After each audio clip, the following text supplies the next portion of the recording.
सम्मान कैपिटल देश की दिग्गज हाउसिंग फाइनेंस कंपनियों में से एक, जिसका पहले नाम इंडियाबुल्स हाउसिंग फाइनेंस हुआ करता था, और पहले इन्होंने इंडियाबुल्स फाइनेंशियल सर्विसेज के तौर की सब्सिडी के तौर पर कंपनी की शुरुआत की थी।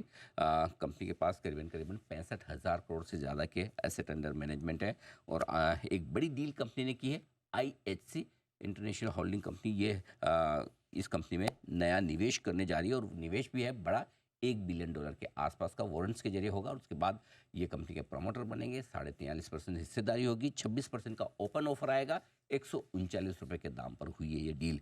इस डील की क्या खासियत है, और अब सम्मान कैपिटल के इन्वेस्टर्स के लिए आगे किस तरह का डायरेक्शन बनता है, इन सब पर बातचीत करने के लिए हमारे साथ सम्मान कैपिटल के MD और CEO गगन बंगा साहब हैं हमारे साथ स्टूडियो में।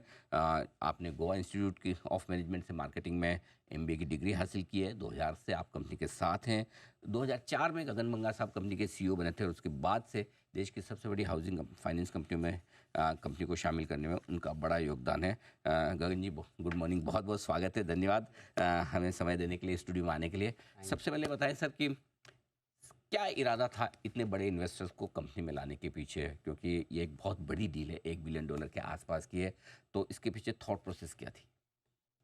सम्मान कैपिटल एक कंसोलिडेशन जर्नी में है पिछले 7 साल से, और उसको मैं 3 हिस्सों में बांटूं तो पहले 3 साल 2018 से 2021 हमको अपने आप को स्टेबलाइज करने में लग गए। IL&FS का क्राइसिस हुआ, उसके बाद कोविड आया, तो वो सब टाइम पे अपने आप को स्टेबल रखने की ज़रूरत थी। 21 से 23 तक हमने उस स्टेबलाइजेशन को कंसोलिडेट किया।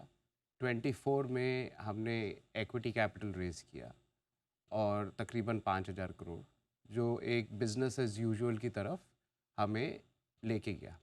अब 25-26 फाइनेंशियल ईयर ऑनवर्ड्स हमें ऐसे लगता है कि जो एक फाइनेंशियल सर्विसेज कंपनी जो बड़ी बैलेंस शीट होती है, उसको रीसेट करने में 6 से 8 साल लगते हैं। अब वो समय आ गया है कि अब ग्रोथ की तरफ आगे बढ़ना है। ग्रोथ एक NBFC में तभी आ सकता है अगर उसकी फाउंडेशन सॉलिड है। राइट। फाउंडेशन एक्विटी से सॉलिड होती है, और मोर देन एक्विटी किस नेचर की एक्विटी है। सो IHC जैसी एक बड़ी इन्वेस्टमेंट कंपनी के साथ पार्टनरशिप, उनकी ये इंडियन फाइनेंशियल सर्विसेज फोरे उस एक्विटी को बहुत सॉलिड बनाती। उसके बेसिस पे अब जो हमें 4 गुना लेवरेज करना होता है, लेवरेज के ऊपर एक बिल्डिंग बनानी होती है जिससे कि हम एफिशिएंट क्रेडिट डिस्पेंशन कर सकें, वो अच्छे से बनेगी। सो पूरा ऑब्जेक्टिव यही था कि आप अपनी नींव को सॉलिड कीजिए, एक सॉलिड पार्टनर लेके आइए, जिससे कि अगले अब जो 20 साल हैं, जो इंडिया के लिए भी बहुत ज़रूरी साल है और कंपनी के लिए भी बहुत ज़रूरी साल है। और मैं पर्सनली अगले 20 साल के लिए बहुत बुलिश हूँ, कंपनी पे भी और इंडिया पे भी। सो इन दैट कॉन्टेक्स्ट ये बहुत टाइमली डील है। एक चीज़ जो मैं जानना चाहूँगा, आपकी कंपनी का जो ट्रैक रिकॉर्ड रहा है, आपने कभी डीले नहीं किया, कभी डिफ़ॉल्ट नहीं किया, रेटिंग हमेशा से आपकी हाईएस्ट रही है, राइट ना? आपको फंड रेजिंग में कभी इश्यूज आए, चाहे वो इक्विटी हो चाहे डेट हो, तो फिर क्या वजह है कि आपको वाकई में इतना बड़ा प्रमोटर चाहिए जो आपसे बड़ा हो जाए कंपनी में? नहीं, मैं तो प्रमोटर हूँ नहीं जी, मैं तो मैं प्रोफेशनल हूँ। हाँ जी, जी। और मैं एज अ प्रोफेशनल एक कंजर्वेटिव तरीके से पिछले 5-7 साल से कंपनी को चला रहा हूँ। उससे पहले जो 10 साल थे, उसमें भी जो हमारी बोरोइंग प्रोग्राम थी, उस पे हमने बहुत ध्यान दिया था।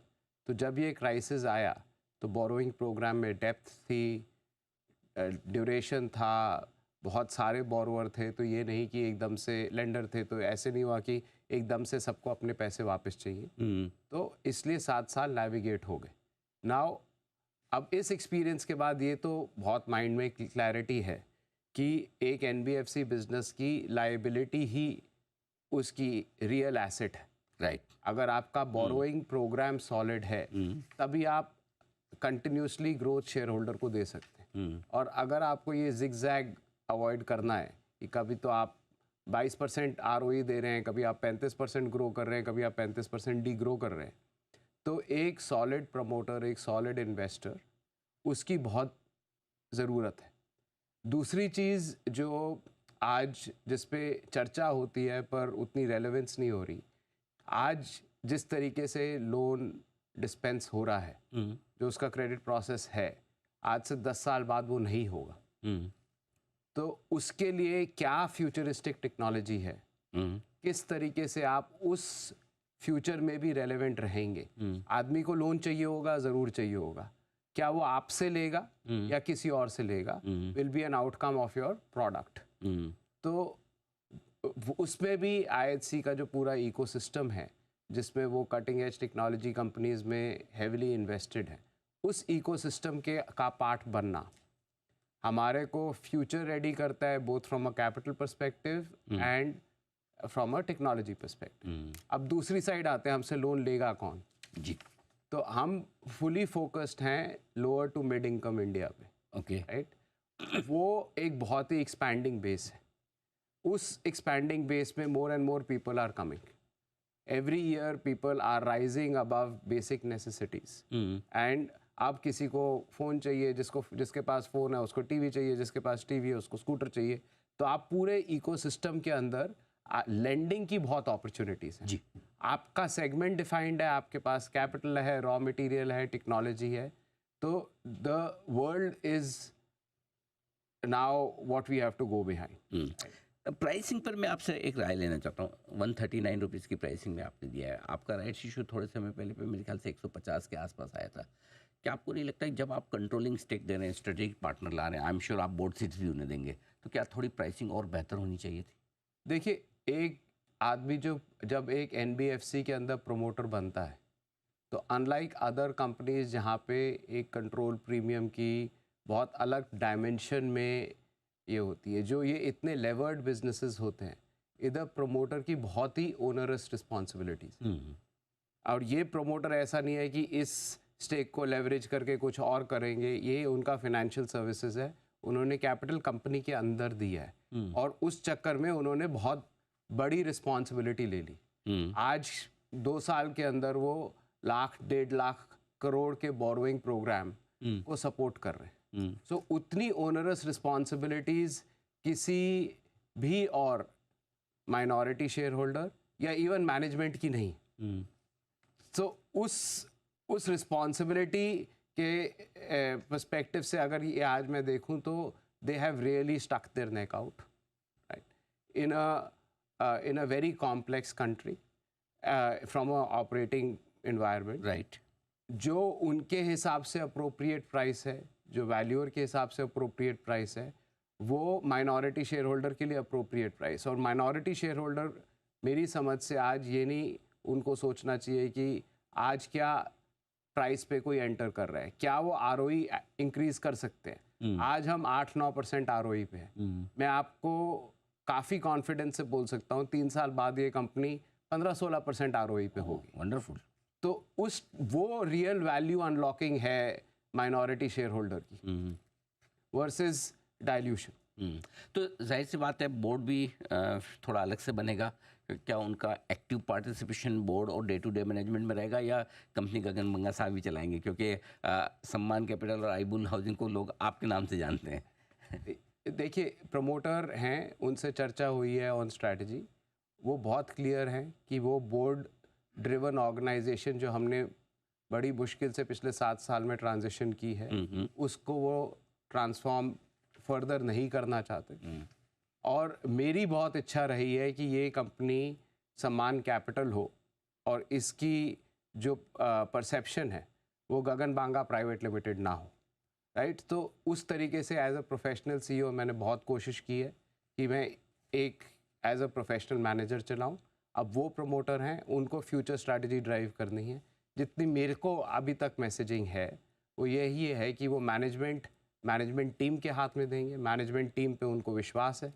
आज उन्होंने उन्हीं को बैक किया है, ओके, मेरे और मेरे कॉलीग्स को बैक किया है। और बोर्ड से over a period of time, ये भी नहीं कि कल आके नीचे कुछ होने वाला है, जी, over a period of time I would imagine 6 to 12 months after their investment is when the majority board will be theirs. तब तक things are as they are and वो मैनेजमेंट के बिल्कुल पीछे खड़े। क्योंकि गगन जी ये आपके निवेशक ये ज़रूर अच्छे से समझना चाहते हैं कि अल्टीमेटली क्योंकि आपके हाथों में अब तक रही है ऑपरेशनली, तो वो चाहते भी हैं कि इसको क्लैरिटी रहे। जो आपने कहा भी कि बोर्ड भले ही बदलेगा, लेकिन ऑपरेशनल और मैनेजमेंट टीम आप जो अभी हैं वही रहेगी। अब एक और चीज़ जो है, अभी तक आपकी कंपनी की इमेज हाउसिंग फाइनेंस में एक लीडरशिप के तौर पर है। क्या अब इससे एक फुल फ्लेज एनबीएफसी आप बनाने जा रहे हैं या वहीं पर फोकस रहेगा? देखिए, हमारा सेगमेंट तय है, mid to lower income group. Okay. अगले जो हमारी जर्नी गोइंग फॉरवर्ड है उसको मैं 2 हिस्सों में बांटूंगा। अगले 12 से 18 महीने, 6 से 12 महीने ये इन्वेस्टमेंट आने में लगेंगे, उनको इंक्लूडेड 12 से 18 महीने, जहां हमारे पास जो आज एग्जिस्टिंग ऑपरेशनल लेवरेज है उसको हमें एफिशिएंसी की तरफ लेके जाना है, अपने कॉस्ट स्ट्रक्चर्स को एफिशिएंट बनाना है। मोर इम्पॉर्टेंटली जो हमारी इंटरेस्ट कॉस्ट है उसको एटलीस्ट 150 से 250 बेसिस पॉइंट्स कम करना है। अगले 12 से 18 महीने का सिंगल माइंडेड फोकस वो है। 18 महीने ऑनवर्ड्स इस सेगमेंट को, लो टू मिड इनकम ग्रुप को, जो भी लोन की रिक्वायरमेंट है उसको हम कमर्शियली इवैल्यूएट करेंगे। अगर हमारे cost structures, interest rate structures में वो बैठेगा तो उस प्रोडक्ट को हम ज़रूर करेंगे। ना ही सिर्फ लोन स्ट्रक्चर्स, जो भी उसकी फाइनेंशियल सर्विसेज रिक्वायरमेंट है, जो loan type financial services requirement है वो हम अपनी बैलेंस शीट पे करेंगे। नेटवर्क इतना बड़ा है, क्लाइंट बेस इतना बड़ा है, उसको लेवरेज करके पार्टनरशिप्स बनाएंगे for services which are other than loans. So हाँ जी, ये बिल्कुल एक full service non bank finance company होगी। बड़े मजबूत प्रोमोटर के आने के साथ साथ क्या आपको लगता है कि आपकी कंपनी की क्रेडिट रेटिंग और इम्प्रूव हो सकती है, और साथ ही क्या cost of capital, cost of credit, आप जो पैसा उधार लेते हैं अपने बिजनेस के लिए, क्या उसमें कमी आने की उम्मीद है? तो द होल ऑब्जेक्टिव जो मैंने पहले भी बोला कि जो हम लेवरेज लेते हैं 4 टाइम 5 टाइम का, वो उसकी जो फाउंडेशन है एक्विटी है। एक्विटी सिर्फ कि आपकी 20,000 करोड़ की नेटवर्थ है या 30,000 करोड़ की नेटवर्थ है उससे नहीं होती है, उस एक्विटी के पीछे कौन खड़ा है। तो अब एक्विटी भी है, बहुत हाई क्वालिटी प्रमोटर भी है, तो क्रेडिट रेटिंग्स पे तो इम्पैक्ट होना बट लॉजिकल है। हम किस स्पीड से करवा पाते हैं, कॉस्ट में रिडक्शन होना बट लॉजिकल है। वो 150 बेसिस पॉइंट्स मैं 18 महीने में करवा पाता हूँ या 6 महीने में करवा पाता हूँ, ये होना है, ये तय टाइम की बात है, होना है, ये तय है। कितने दिन में करवा पाता हूँ बस उस पर चर्चा कर सकते हैं। एक और चीज़, आपके स्टॉक में रिटेल इन्वेस्टर्स का बड़ा बेस है जी। काफ़ी इन्वेस्टर्स है, वाइड स्प्रेड स्टॉक है, काफ़ी सालों से वो इंतज़ार भी कर रहे हैं कि पैसे बने इस स्टॉक में। अब ये बड़ा मोमेंट आया है, जस्ट उनके बिहाफ में एक चीज़ समझना चाहता हूँ, क्या कंपनी अब एक हाई ग्रोथ के रास्ते पे बढ़ेगी इस बड़े डेवलपमेंट के बाद? अगले 3 साल 5 साल में कितनी बड़ी कंपनी हो सकती है सम्मान कैपिटल? एक क्या विजन है आपका, ये मैं जानना चाहता हूँ। देखिए, हमने एक टारगेट तय किया है, फाइनेंशियल ईयर 27 में हमारा AUM 1 लाख करोड़ होना चाहिए। ओके।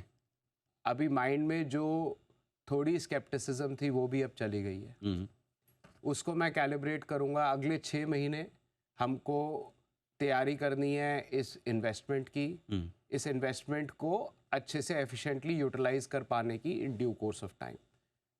तो ओवर द नेक्स्ट 2 क्वार्टर्स जो हम कर रहे हैं आज, उसी को करते रहेंगे, right, which is legacy book की अनवाइंडिंग, ग्रोथ बुक की growth and all of that. एक बार ये इन्वेस्टमेंट हो जाती है तो अपना फाइनेंशियल ईयर 27 का गोल तय है, Right. 1 लाख करोड़ की AUM। फाइनेंशियल ईयर 30 में जो दूसरा गोल है वो $1 बिलियन प्रॉफिट का है। $1 बिलियन प्रॉफिट, ये FY30। हाँ जी, तो उसी स्पीड से कंपनी को बढ़ाना है। हमारा प्रॉफिट कहीं ऊपर से लॉटरी से तो निकलता नहीं, लोन देते हैं, लोन रिकवर करते हैं, उसमें जो पैसा बचता है वो हमारी कमाई है जी। तो वो कमाई हमारी $1 बिलियन की हो। काफ़ी बढ़िया और इंटरेस्टिंग और बड़े टारगेट रखे हैं गगन जी आपने। $1 बिलियन यानी कि लगभग 8,800-9,000 करोड़ का प्रॉफिट वित्त वर्ष 2030 तक, और वित्त वर्ष 2027 तक 1 लाख करोड़ का AUM, जो अभी मेरे ख्याल से 65,000 करोड़ के आसपास है अभी। तो ये आपके टारगेट्स हैं। एक और आखिरी सवाल, IHC ही क्यों? क्योंकि जाहिर सी बात है आपकी कंपनी है, बहुत सारे दावेदार भी आए होंगे, बहुत लोगों का इंटरेस्ट भी होगा, बीच में जो थोड़े बदलाव हुए उसके बाद प्राइवेट इक्विटी फंड जो कंपनी में आए, तो why ISC is most suitable? देखिए, एक जो इतनी बड़ी बैलेंस शीट है, वो अगर उसको ट्रूली अपनी लाइबिलिटी साइड को एसेट बनाना है, वी नीडेड अ पार्टनर जो इस बिजनेस को अगले 3 या 5 साल के लिए नहीं देख रहा, परपेचुटी के लिए देख रहा है। IHC का जो स्ट्रक्चर है वो कंपनीज़ में, unlike a private equity fund, वो कंपनीज़ में इसलिए नहीं इन्वेस्ट करते कि वो अगले 3 से 5 साल के बाद एग्जिट लेंगे। वो इन्वेस्ट इसलिए करते हैं क्योंकि उनको एक ऑपरेटिंग प्लेटफॉर्म बनाना है, एंड ये उनके लिए इंडिया फाइनेंस में एक ऑपरेटिंग प्लेटफॉर्म है। तो IHC इस कंपनी का प्रमोटर मेरी रिटायरमेंट के बाद भी होगा। तो उस टाइप का ही पार्टनर चाहिए था जो कंटिन्यूटी रखे कंपनी में, सॉलिडिटी दे हमारे क्रेडिट पार्टनर्स को, हमारी रेटिंग एजेंसीज को, रेगुलेटर्स को एक कंफर्ट हो कि एक सॉलिड ऑर्गेनाइजेशन बिहाइंड है।